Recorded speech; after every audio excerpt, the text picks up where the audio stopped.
Hello, I'm Rick Reimer, the Executive Director of the Oklahoma Soybean Board, and today we're here with Tommy Salisbury, a producer just north of Collinsville. This is along the Caney River, so we're going to call this bottom ground. Very productive for summer growing crops, and let Tommy just tell you kind of what he's doing here today. Some of the equipment that he's using is in the background, and let him describe the type of farming we're doing here today. Tommy? All right. Yesterday we ran out of moisture in prior times. Yesterday we got a little moisture in the ground from a rain. We came in yesterday and no-tilled this ground. And today behind me I'm spraying paraquat with some pre-emergent, trying to get ahead of the weeds as much as we can. So underneath the ground that we see here and out in these fields, the soybeans are already planted in the ground. Yeah, about an inch and a quarter. Okay. And so, as part of the weed control program, you're going to go over the top of these then and try to kill everything on the top. What other weed control strategies will you use after the beans come up? After the beans come up, we'll hit it with a round of Roundup and dicamba. As long as we can continue to use dicamba, it's really effective, especially with pigweed or hemp or anything that Roundup has become resistant to Roundup. But you're allowed 44 ounces a year of application on dicamba. We come in with a first application of Roundup and 22 ounces per acre of dicamba, and then if need be, we come back later in the year. We're getting pretty late in the planting season, so we may not need a separate application after our burn down. So we're talking about planting season. What is the typical planting window for soybeans? Well, we like to start as soon as the ground temps up. If we can get anything above 58, 60 degrees, we hit the ground running. We've planted as early as April 18th, and you generally can go to July 15th, but 90% out of the time, unless you're planting a short-term bean, you're out of moisture and out of rain and kind of just kicking the dust, really. So what I heard you say as far as varieties, if you plant late in the planting season, you change the variety of the beans. You might tell some of our viewers. Yeah, a shorter term. So most of what we plant, we start out in April. We start out with a group 6, and then once we get into May, we go to 5, because that's a shorter term, shorter growing season. And then, if you get into July, a lot of guys will do group 3s or something to try to make it mature faster before the frost. So harvest time for this field or any of the other? Oh, probably Halloween or the end of November. This is obviously later. We planted group 5s here because that's what we had. We had all that rain come through, and we're trying to use up our group 5s before we use a little bit of our group 4s. Like I said, we would have continued to, we would have been done 2 weeks ago, but we ran out of moisture. 1 week it was too wet to do anything, and the next week we didn't have any moisture to get it to germinate. So this ground here, though, river bottoms, this river is the Caney River. Last year we had historic rains and flooding. Did this ground here go underwater? Yeah, this was about 4 to 5 foot underwater where we're standing at. That happened May 21st, and the water stayed here till I think June 11th, somewhere in there. We were well over 20 days underwater. So. Now, after the waters receded, were you able to come back in, do some tillage, and get a crop in? We attempted to. We had some sodium issues from salt water upriver during the flood. Some saltwater tanks had got, and that was very widespread. We're in Vera here, and we had it in Ramona and Bartlesville, partially over at Avant. And what had happened was the lowest places that held water was the very last to get it off, so all that salt water concentrated to there and raised the sodium levels, so we didn't even have weeds germinating. So yes, we did. We were able to work it, come back in, replant, and we didn't really get a crop at all because of the sodium issues.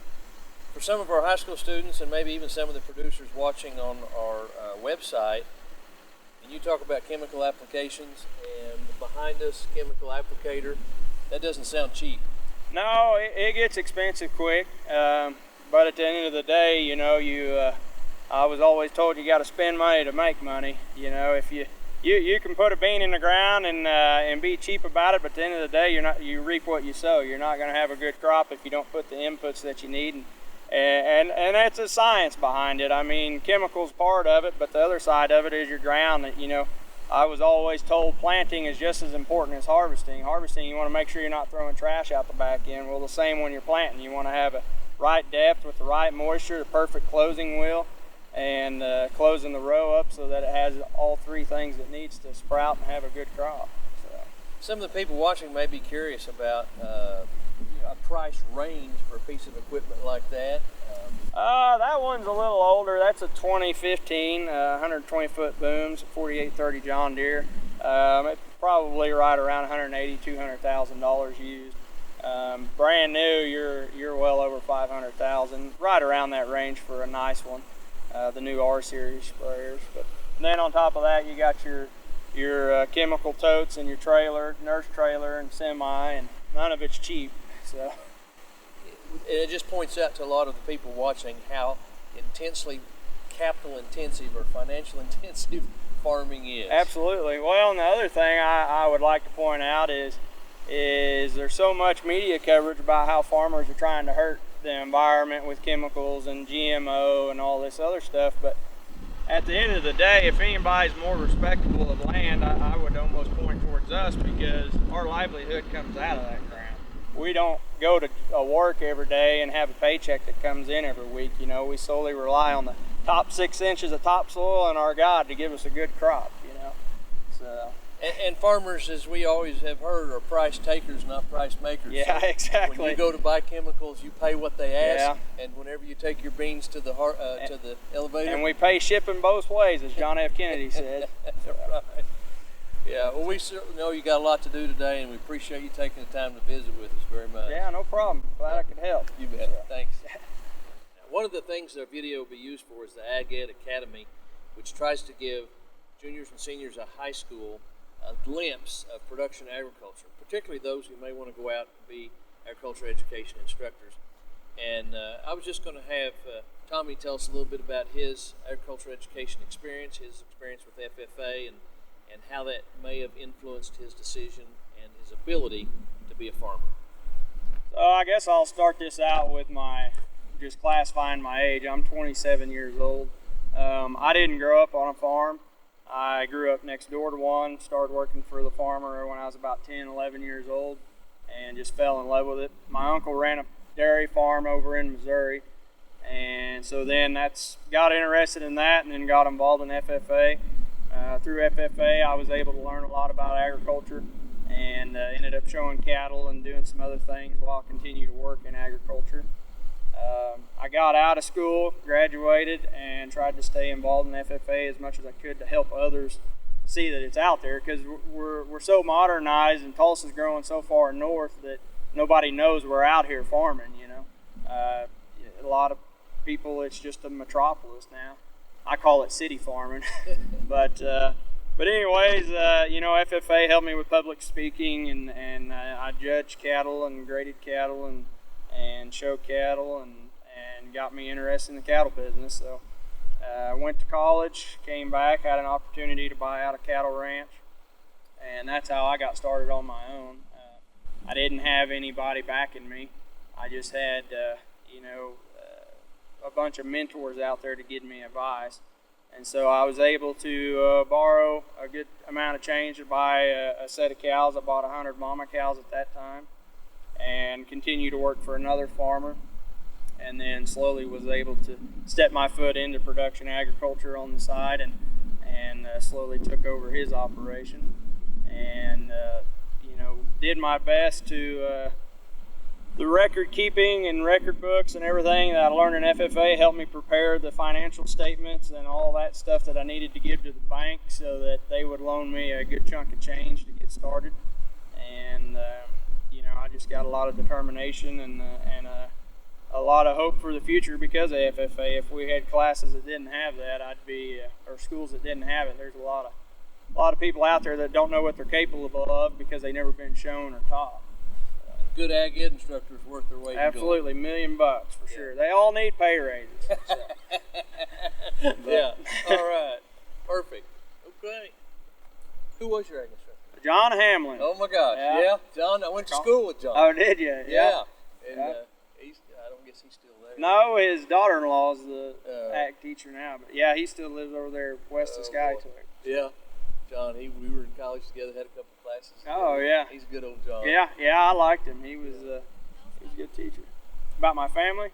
What side of it? Just wife and kids.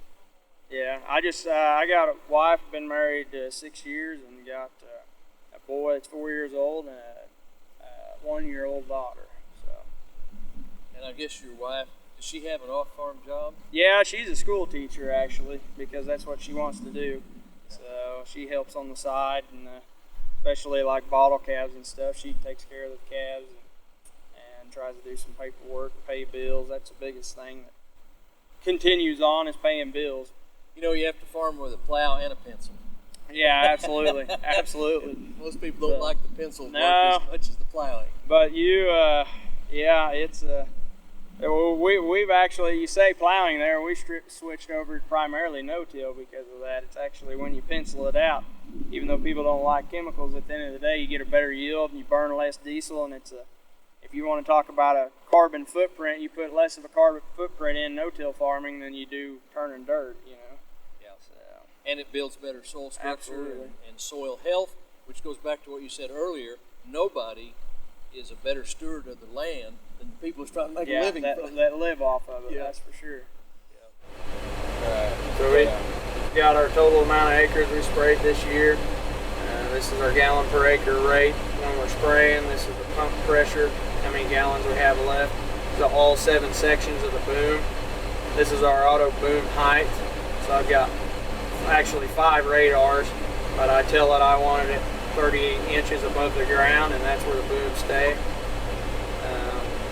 This is how much chemical we have left, or different rates if we wanted to change our rates. And this just shows everything that's been sprayed for the day. Pretty simple. Auto track setup, so it steers itself. Booms stay at a certain height. You can be efficient while spraying. Well, what I hold in my hands here is the finished product, harvested soybeans, but it all starts right here in the ground. These soybeans are planted a couple inches apart, about 1 inch to 1.5 inches deep in this soil. The key is to get those planted in enough moisture to get them to sprout. Now, these particular beans have just been in the ground a day or so, but they're already soft from the moisture, and soon they'll send down to root, and the top part of the bean will push through the soil, and what then will be post-emergence. Here, this is all pre-emergence, and that term defines what kinds of chemicals and what kinds of tillage techniques you'll use on the beans, whether they before they've emerged or after they've emerged. In just a minute, we'll go over and see some beans that have sprouted recently and talk about post-emergence.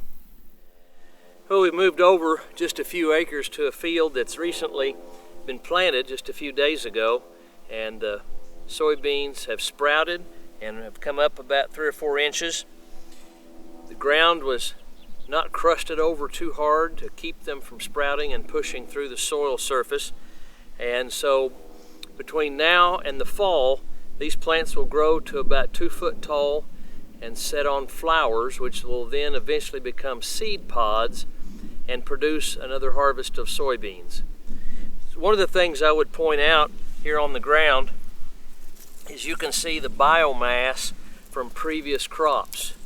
That is part of the no-till process.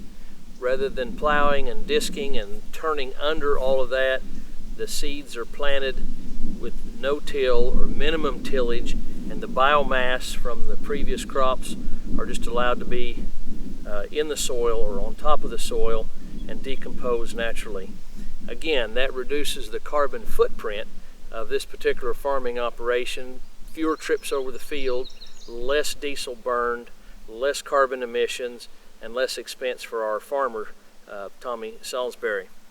So between now and the fall, these beans will grow, and provided we get the favorable rains and the weather we need, they should produce around 30 bushels per acre in the harvest. A bushel of soybeans weighs 60 pounds, so about 180 pounds of soybeans per acre from this particular field. Later we'll tell you where those soybeans go and what happens to them after they're harvested. So after careful planting and control of all the weeds that would be in competition for the soybean plant for the moisture and the sunlight, and with adequate moisture throughout the summer growing season and harvesting conditions that allow the combine to get the beans in the truck and on the way to town, what happens to all those soybeans that are grown? Well, half of the crop in the United States is exported to other countries, and curiously enough, half of those exports go to one particular country, China. And that's ironic because the first soybeans came to the United States before they were actually a nation on trade ships from China as ballast in the bottom of the boats. The half of the soybean crop that stays in the United States is then sent to the processing plant where it's crushed. 100 pounds of soybeans will produce 20 pounds of oil and 80 pounds of soybean meal. Most of the soybean meal is used for domestic livestock production, like poultry and hogs, dairy cattle, and beef cattle. The oil is used for many, many uses. It's used in cooking, it's used in ink, it's used in fuel, and in food products as well. Even plastics contain soybean oil. That's why it's often called the miracle crop of many uses. So how important is soybeans to Oklahoma agriculture industry? On average, between 500 and 600,000 acres of soybeans are planted each year in Oklahoma. With that number of acres, soybeans are the number 2 grain crop in Oklahoma, second to wheat. After the soybeans are harvested and sold, the economic impact for the soybean crop alone is $150 million to Oklahoma's agriculture industry.